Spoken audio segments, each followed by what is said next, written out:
Почитувани граѓани, почитувани представници на медиумите. Во време на најголема економска и енергетска криза, владата предводена од Социјалдемократскиот сојуз и Димитар Ковачевски превземаат навремени мерки за заштита на граѓаните и фирмите. Обезбедени се храна, струја и енергенси за престојната зима.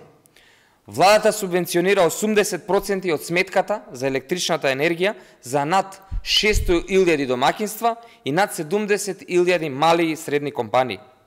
Со мерката за основните и средни училишта, кои се префрлаат на регулираниот пазар, обезбеден е наставниот процес со физичко присуство во зима. Поевтина електрична енергија е обезбедена и за болниците и за здравствените установи. Парно во Скопје ќе има за целата грејна сезона, благодарение на тоа што го превзема владата, откако ВМРО ДПМН покажа неспособност и се откажа.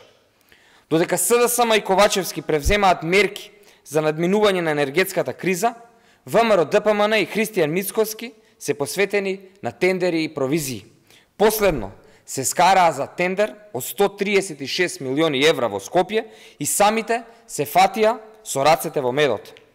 Скопје и општините кои ги раководи ВМРО ДПМН стојат една година, не се реализираат проекти.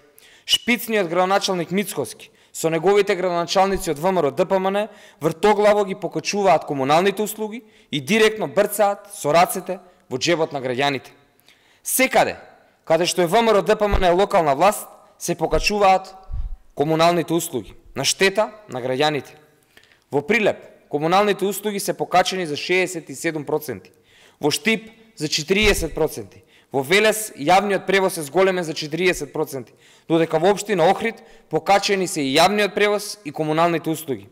Наместо мерки за помош на граѓаните и работа, шпицниот градоначалник Мицкоски и ВМРО ДПМН мислат на тендери и удираат директно по джебот на граѓаните. Тоа е големата суштинска разлика. СДСМ се грижи за граѓаните во време на криза, а шпицниот градоначалник Мицкоски и ВМРО ДПМН се грижат само за тендери и провизии. Ви благодарам и повелете со прашања.